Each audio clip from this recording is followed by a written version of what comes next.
Bismillahirrahmanirrahim. Assalamualaikum warahmatullahi wabarakatuh. Nama saya Rahmawati. Saya dari kelas B3 Farmasi. Di sini saya akan mempresentasikan mata kuliah Biofarmasetika pertemuan pertama dengan judul pengembangan obat dan dengan judul penemuan obat dan pengembangan obat. Baiklah, sebelum kita melangkah lebih jauh, saya akan menjelaskan terlebih dahulu apa sih itu biofarmasetika. Nah, biofarmasetika adalah ilmu yang mempelajari sifat fisika dan kimia formulasi obat terhadap biofabilitas obat, yang dimana biofabilitas obat adalah menyatakan kecepatan jumlah obat yang aktif yang mencapai sirkulasi sistemik. Nah, kemudian saya akan masuk pada materi penemuan obat dan pengembangan obat. Yang pertama itu penemuan obat. Bagaimana itu obat bisa ditemukan? Yang pertama itu obat terlebih dahulu diidentifikasi dan dikarakteristik oleh target molekul. Nah, setelah obat diidentifikasi, obat itu disintesis senyawa baru menggunakan komputer atau teknologi, atau biasa disebut dengan CAAD. Nah, setelah itu disintesis, kemudian obat dikarakteristik fisika dan kimia dan biofarmasetik, yang dimana pada karakteristik di sini terbagi menjadi 3 bagian, yaitu ada kelarutan, ada lipofisilitas, dan ada absorpsi umum. Nah, saya akan menjelaskan yang pertama itu apa itu kelarutan. Nah, kelarutan adalah kemampuan suatu zat kimia tertentu saat terlarut untuk larut dalam suatu pelarut. Sedangkan lipofisilitas adalah kemampuan suatu kimia untuk larut di dalamnya. Nah, sedangkan absorpsi umum adalah proses senyawa obat yang diabsorpsi di tempat absorpsinya. Setelah itu pengembangan obat.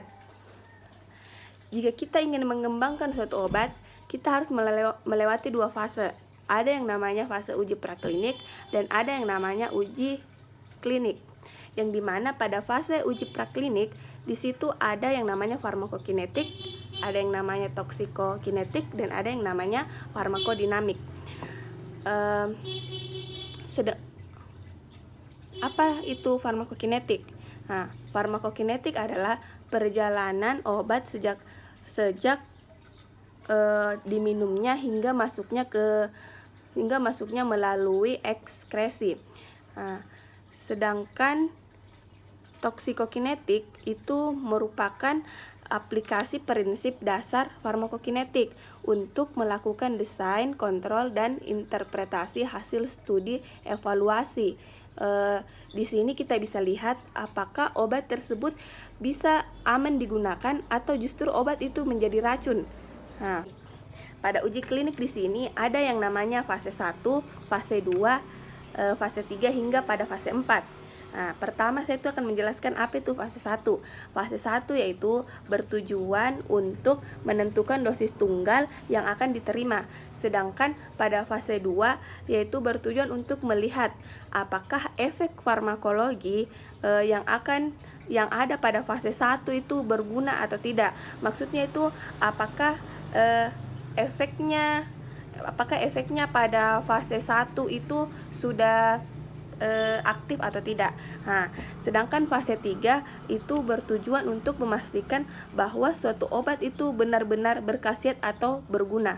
Di sini kita sudah melihat atau mencari tahu apakah di fase 3 ini obat sudah berfungsi atau berkhasiat apa tidak. Nah, kemudian pada fase terakhir itu fase 4 bertujuan untuk menentukan pula penggunaan obat yang ada di masyarakat. Nah, baiklah, pada slide selanjutnya kita bisa lihat di sini ada yang namanya penemuan obat. Nah, penemuan obat di sini terbagi menjadi 2, yaitu identifikasi target dan identifikasi kandidat senyawa baru. Maksudnya di sini kita mengidentifikasi target tersebut, lalu kita mengidentifikasi senyawa obat baru. Nah, kemudian ada yang namanya uji praklinis dan uji formulasi. Pada uji praklinis di sini terdapat toksikologi, pilih atau tidak kandidat baru, kemudian pilih dosis, lalu farmakologi pada hewan 2-3 spesies termasuk 1 tikus dan 1 non-tikus.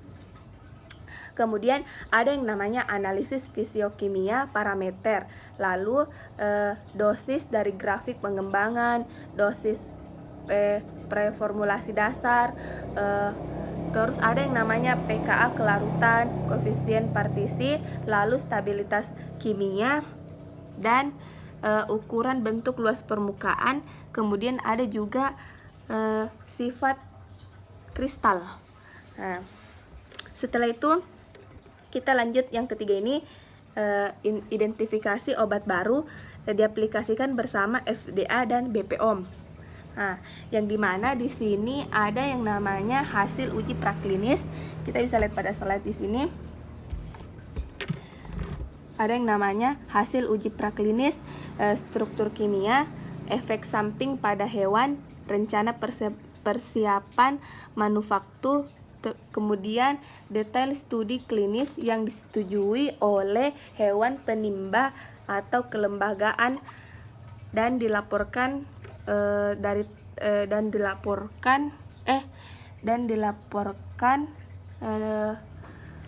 tahun ke tahun itu ke FDA dan IRB. Kemudian kita pindah pada slide selanjutnya. Di sini ada yang namanya studi klinis. Nah, pada studi klinis di sini terdapat 3 fase. Yang pertama itu ada fase 1. Fase 1 yang dimana pada fase 1 di sini fasenya itu yang pertama 20-100 sukarelawan sehat, dan yang kedua 6 bulan hingga 1 tahun. Yang ketiga itu ditentukan rentan aman atau tidaknya. Kemudian ada juga farmakokinetik, lalu durasi efek. Kemudian pada fase kedua ada 100-500 sukarelawan yang dengan penyakit yang menarik. Kemudian 6 hingga 1 tahun, lalu terkontrol placebo. Kemudian membangun efikasi pengobatan. Nah, lalu ditentukan kekuatan dan jadwal dosis optimal. Kemudian diperhatikan efek sampingnya.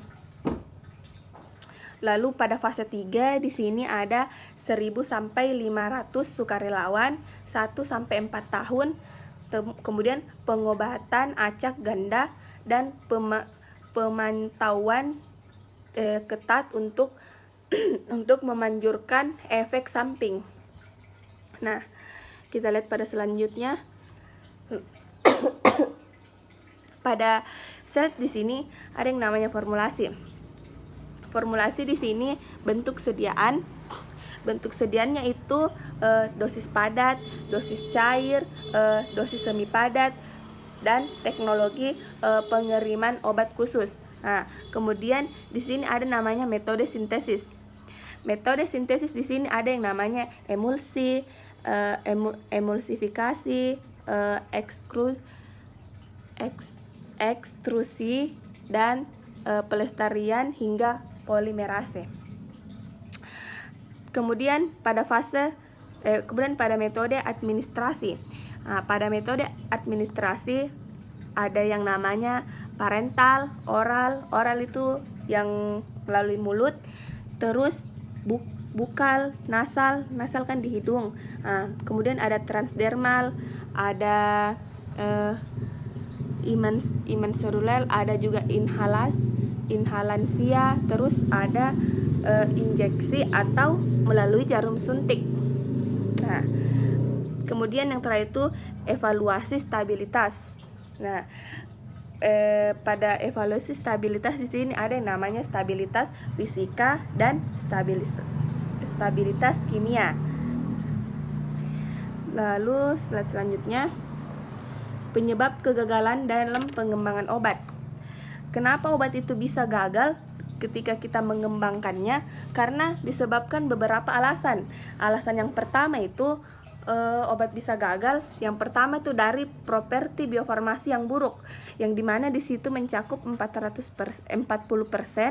Terus yang kedua, kurangnya kemanjuran.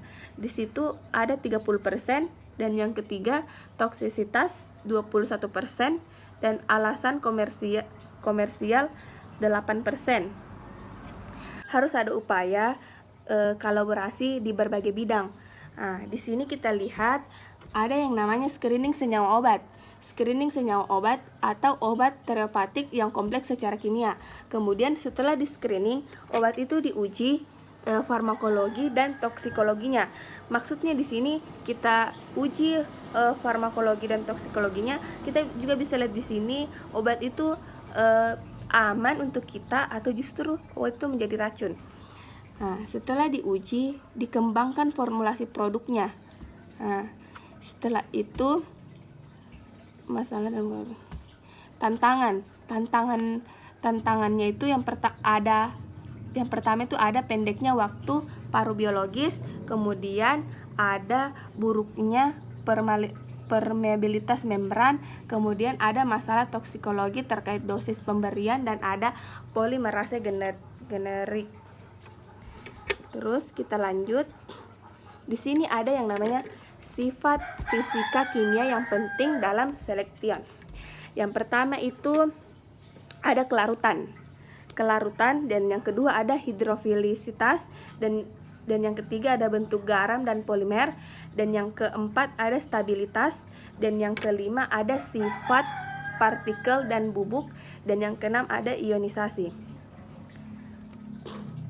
Nah, terus kita lanjut pada slide berikutnya, yaitu di sini ada formulasi dan tujuan formulasi.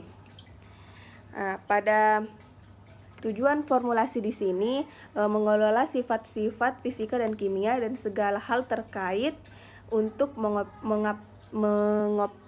mengoptimalkan pengantarannya, yang dimana menuju jaringan target melalui rute pemberian tertentu. Hal demikian harus kita lakukan dengan komplit atau menggunakan pengembangan skala produksi. Nah, yang dimana di sini eksepien. Ada yang namanya eksepien itu dapat ditambahkan. Misalnya eksepien itu dapat ditambahkan misalnya untuk yang pertama untuk solubilis. Yang pertama untuk solubilis atau untuk melarutkan. Yang kedua untuk stabilis atau untuk menstabilkan. Dan yang ketiga untuk memodifikasi laju disolusi. Dan yang keempat untuk meningkatkan kemudahan administrasi atau menelan rasa. Terus yang ketiga itu untuk mengontrol tingkat rilis langsung pada enterik. Dan yang terakhir itu menghambat presipitasi. Mungkin itu saja yang dapat saya sampaikan pada materi di pertemuan 1. Kurang dan lebihnya mohon dimaafkan. Wabillahi taufiq wal hidayah. Wassalamualaikum warahmatullahi wabarakatuh.